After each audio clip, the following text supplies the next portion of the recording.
प्यारे भाइयों बहनों बच्चों सबको जय यीशु की।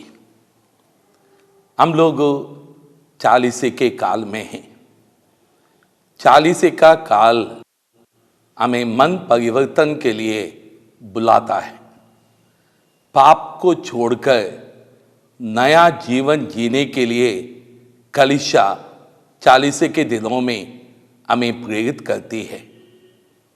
याकूब का पत्र अध्याय 4 पद संख्या 17 में हम लोग पढ़ते हैं, जो मनुष्य यह जानता है कि उसे क्या करना चाहिए और उसे वो नहीं करता है, उसको पाप लगता है। हमें चालीसे के दिन पापों से दूर रहकर पवित्र जीवन बिताना है। पिछले साल दिल्ली में बुगाड़ी में मैं एक साधना में गया था। उस समय मेरे पास एक नवयुवक आया और उसको देखकर मुझे 6 साल की पहले की घटना याद आई। 6 साल के पहले मैं वहीं पर एक साधना में गया था और साधना के समय मैंने पाप की गंभीरता के बारे में लोगों को समझाया था। जैसे ही पाप की गंभीरता के बारे में समझाने के बाद मैं स्टेज से उतरकर मेरे कमरे की ओर बढ़ रहा था, उतने में एक नवयुवक मेरे पीछे भाग के आया और कहने लगा, पादर जी मुझे पाप स्वीकार करना है। मैंने उस भाई से कहा, मेरे कमरे में चलो और पाप स्वीकार करो। वो भाई वहीं पर घुटने टेकने लगा। मिट्टी का जगह थी, बहुत सारी धूल थी, उसी में उसने घुटने टेके और अपना पाप स्वीकार करना लगा। और मैंने उसको कहा, भाई धीरे धीरे बोलो। वो कहने लगा, फादर जी मैंने जिंदगी भर बहुत पाप किए हैं और आज मैंने पाप की गंभीरता के बारे में जाना है। मैं अपने जीवन में पाप को छोड़कर एक पवित्र जीवन बिताना चाहता हूं। काश हर एक व्यक्ति अपनी जिंदगी में पाप की गंभीरता जाने और पाप को छोड़कर एक पवित्र जिंदगी बिताने लगे तो यह धरती स्वर्ग बन सकती है। कैंसर कितना गंभीर है हर एक व्यक्ति जानता है। हर एक व्यक्ति कैंसर के बारे में सुनकर डरता रहता है। हम लोग जानते हैं स्वाइन फ्लू कितना गंभीर है। यदि किसी को स्वाइन फ्लू हो गया है, वहां पर कोई व्यक्ति जाता नहीं है, क्योंकि स्वाइन फ्लू बड़ा गंभीर है और वो एक दूसरे को पकड़कर वो अपने व्यक्तित्व को खत्म कर देता है। और हम लोग जानते हैं कि भूकंप कितना गंभीर है। भूकंप के बारे में सुनकर हमारे रेंगते खड़े हो जाते हैं। और इसलिए इंसान दुनिया की सारी बातों की गंभीरता को जानता है, पर पाप की गंभीरता को नहीं जानता है कि पाप बहुत ही गंभीर है। ये बात हमें जानने की जरूरत है। बाइबल में हम लोग बहुत सारे व्यक्तियों के बारे में पढ़ते हैं। हम फिरौन के बारे में पढ़ते हैं। जब मूसा फिरौन के पास जाकर कहता है इजरायली लोगों को जाने दो, वो जाने नहीं देता है। उसके ऊपर अनेक विपत्तियां आने लगती हैं, पर वो अपने मन को कठोर बनाकर उनको जाने नहीं देता है। वो अपने आप को ईश्वर मानने लगता है। और हम लोग फिरौन के बारे में जानते हैं कि फिरौन का बेटा मर जाता है और वो उन लोगों को जाने देता है। फिर से वो अपना मन कठोर बनाकर उनका पीछा करता है और वो उसकी सारी सेनाएं की उस समुद्र में डूबकर नाश हो जाती हैं। उसी तरह से हम जानते हैं कि पाप का परिणाम हर एक इंसान नाश हो जाता है। इसलिए प्रभु कहता है, यदि तुम पश्चाताप नहीं करोगे तो सब के सब नष्ट हो जाओगे। हमें हर एक व्यक्ति को अपने पाप को स्वीकार करने की आवश्यकता है। हम लोग बाइबल में सौल के बारे में पढ़ते हैं कि सौल इज़राइल का पहला राजा था। प्रभु ईश्वर ने सौल को पहले राजा के रूप में नियुक्त किया, पर सौल ईश्वर के विरुद्ध चलने लगा। ईश्वर के आज्ञाओं का पालन उसने नहीं किया, इसलिए ईश्वर ने उसको राजपद से हटा दिया। और जब उनकी लड़ाई हुई तो उनका बेटा मारा गया, उनकी सेनाएं खत्म हो गई और अंत में वो खुद तलवार को जमीन में गाड़कर उसके ऊपर गिरकर मर जाता है। बाइबल हमें बताती है उसकी सारी पीढ़ी खत्म हो जाती है, केवल एक व्यक्ति बच जाता है, सिमाई का पुत्र, वो भी लंगड़ा और पागल। हम लोग भी हमारे जीवन में ऐसे करते हैं तो हमारे जीवन में भी ऐसा ही होता है। ना केवल हम नाश हो जाते हैं, हमारे परिवार भी नाश हो जाते हैं। इसलिए आज हम संसार भर में देखते हैं कितने परिवार पाप के कारण, बुराई के कारण, ईश्वर की आज्ञाओं के खिलाफ चलने के कारण सभी परिवार नष्ट हो रहे हैं। इसलिए ये 40 का काल हम लोगों को अपने पापों को स्वीकार करते हुए, मन परिवर्तन करते हुए अच्छा जीवन बिताने के लिए बुलाता है। हम लोग दाऊद के बारे में पढ़ते हैं। दाऊद के समय गोलियात इज़राइली लोगों को चुनौती दे रहा था। जब दाऊद ने यह सुना, दाऊद सौल के पास जाकर कहने लगा, मैं उस गोलियत के विरुद्ध लड़ूंगा। साउल ने दाऊद से कहा, तुम अब छोटे बच्चे हो, तुम लड़ नहीं सकते हो। जब दाऊद ने जिद की तो साउल ने कहा, जाओ लड़ो। और उसने उसको युद्ध के कपड़े पहनाए। जब उसको युद्ध के कपड़े पहनाए, वो युद्ध के कपड़े पहनकर चल भी नहीं पा रहा था। उसने कहा, देख ये कपड़े उतार दे, मैं ये कपड़े पहनकर गोलियत से लड़ने के लिए नहीं जाऊंगा।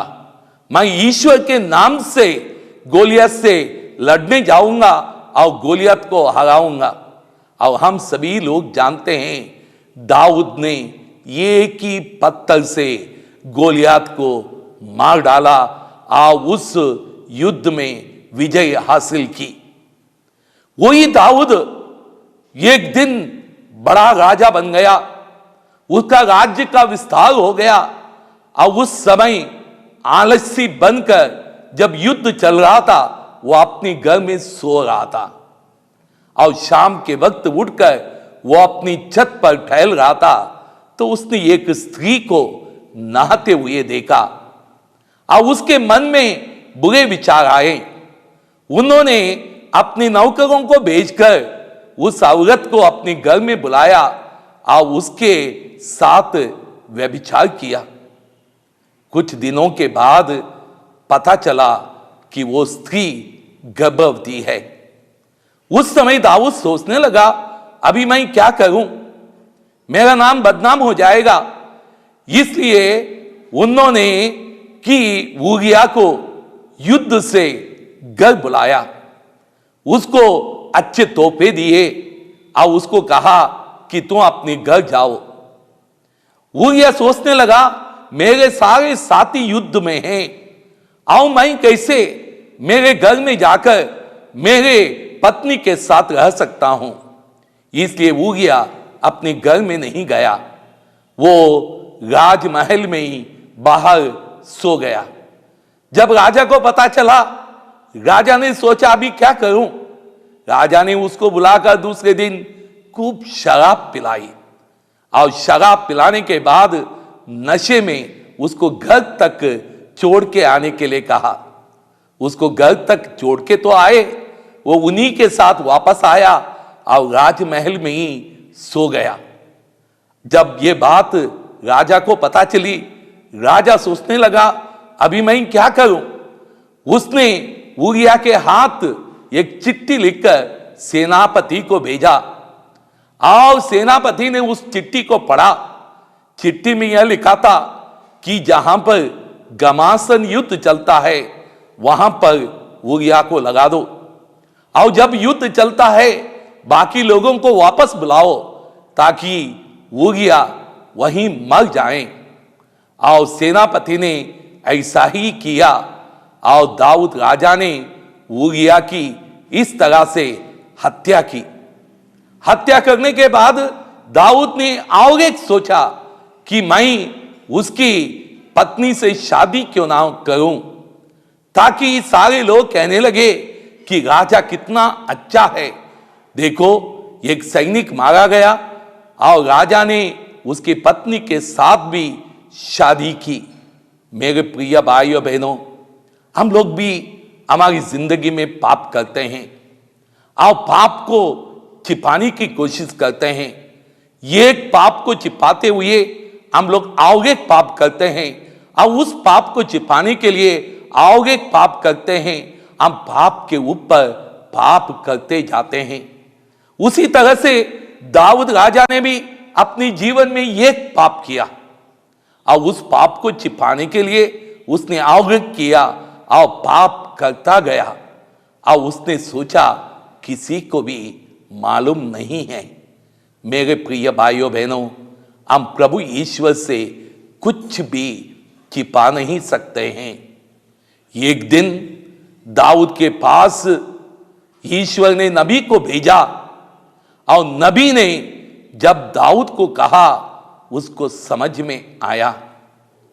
उसने पाप तो छिपा दिया पर उसके घर में ही पाप का परिणाम देखने को मिला। उसके एक पत्नी का बेटा था अब्सलोम और उसकी बहन थी तामर, और एक पत्नी का बेटा था अम्नोन। और हम लोग पढ़ते हैं बाइबल में, एक दिन अम्नोन ने तामर के साथ बलात्कार किया और व्यभिचार किया। जिस तरह से दाऊद ने व्यभिचार किया, उसी के घर में उसी के बेटे ने उसी की बेटी के साथ बलात्कार और व्यभिचार किया। और जब अब्सलोम को यह पता चला, अब्सलोम ने अम्नोन की हत्या की। दाऊद ने हत्या की और उसी के घर में उसी के बेटे ने और एक बेटे की हत्या भी कर डाली। जैसे हम पाप करते हैं उसका परिणाम, उसका फल हमारे जीवन में देखने के लिए मिलता है। हम लोग गलातियों का पत्र अध्याय 6 पद संख्या 7 में पढ़ते हैं, धोखे में ना रहें। ईश्वर का उपवास नहीं किया जा सकता है। इंसान जो बोता है वही लूनता है।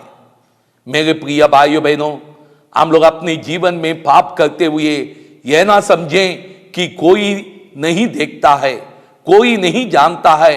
ईश्वर जानता है। प्रभु का वचन कहता है इंसान जो बोता है वही लूनता है। यदि इंसान अपनी घर के बगीचे में ये कट्टे आम की गुठली लगाकर वहां पर पेड़ उगा देगा और पेड़ को बड़ा बना देगा और उस पेड़ में कट्टे आम ही लगेंगे, क्योंकि वो गुठली कट्टे आम की है। इंसान जो बोता है वही मिलता है। इंसान अपने जीवन में जो पाप करता है उसको उसका परिणाम उसके जीवन में और उसके परिवार में देखने के लिए मिलता है। बताया जाता है इंसान जो करता है उसी से मरता है। प्रभु यीशु ने अपने शिष्यों से कहा जो तलवार उठाता है वो तलवार से ही मरता है। अब हम लोग जानते हैं जो इंसान शराब पीता है वो शराब पीकर ही मरता है। हम लोग ये भी जानते हैं जो इंसान व्यभिचार करता है उसके परिवार में भी ऐसा ही होता है। जो इंसान दूसरे की हत्या करता है उसके घर में या परिवार में उसकी भी हत्या हो जाती है। जो इंसान झूठ बोलता है, अन्याय करता है, अत्याचार करता है, एक दिन उसके साथ भी ऐसा ही होता है। इसलिए प्रभु का वचन हमें कहता है जो इंसान बोता है वही लूनता है। इसलिए हम लोग धोखे में ना रहें।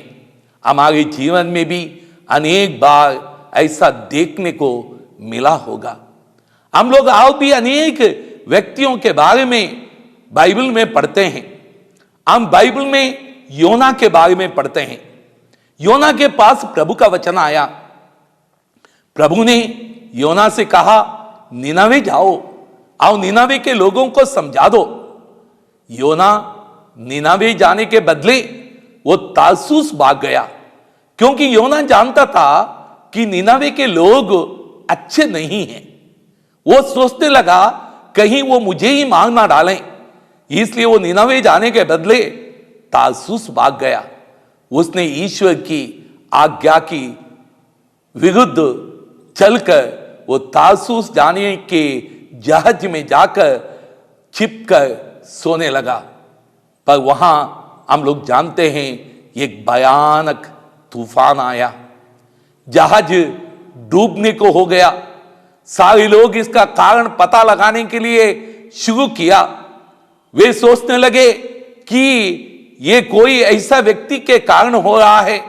अब चिट डाला और तब पता चला कि योना के कारण है। योना ईश्वर से दूर भाग के आया है। अब उसका परिणाम हम अच्छी तरह से जानते हैं। योना को उस जहाज से उठाकर समुद्र में फेंका गया और मच्छ ने उसको निगल लिया और योना को मच्छ के पेट में तड़पना पड़ा। जो व्यक्ति पाप करता है अपने जीवन में तड़पता है, कभी ना तड़पता है। कभी कभी हम संसार में देखते हैं कुछ लोग गलतियां करते हैं, पाप करते हैं, बुराई करते हैं, कुछ समय तक वे बढ़ते जाते हैं और इसलिए सारे लोग सोचते हैं कि पाप करने से कुछ भी नहीं होता है। पर लंबे समय तक उसके जीवन में देखेंगे हमें पता चलता है कि पाप की कमाई अच्छी नहीं है। मैं अनेक बार लोगों को उदाहरण देता हूं कि आप देख लीजिए बाढ़ के समय बहुत पानी बरसता है, हर जगह पर पानी पानी हो जाता है, पर इंसान के लिए पीने के लिए पानी नहीं है। पर हम लोग जानते हैं जगने का पानी थोड़ा थोड़ा आता है, पर वो मीठा है और स्वास्थ्य के लिए अच्छा है। जब इंसान अच्छे कर्म करता है, हो सकता है उसके पास बहुत बड़ी आमदनी नहीं आएगी, पर वो छोटे छोटे कार्यों के द्वारा अपनी कमाई करता है, जीविका चलाता है और खुशी से जीवन बिताता है। हम उड़ाऊ पुत्र के बारे में पढ़ते हैं। उड़ाऊ पुत्र एक दिन जाकर अपने बाप से कहता है, पिताजी मुझे मेरे संपत्ति का हिस्सा दे दो। हम जानते हैं शैतान हमारे जीवन में मैं और मेरा इस बातों से प्रवेश करता है। मैं यानी घमंड यानी शैतान हमारे जीवन में प्रवेश करता है और हमको बर्बाद करता है। हम मत्ती के सुसमाचार अध्याय 25 पद संख्या 32 में हम लोग पढ़ते हैं, अंतिम दिन मानव पुत्र सिंहासन पर बैठेगा और वो धर्मियों और पापियों को एक दूसरे से अलग कर देगा, जैसे कि एक घड़िया भेड़ और बकरी को अलग करता है। आपने शायद भेड़ और बकरी को अच्छी तरह से देखा होगा। भेड़ जो है हमेशा वफादार होती है। भेड़ हमेशा एक झुंड में चलती है। भेड़ हमेशा कि कोई भी नुकसान नहीं पहुंचाता है।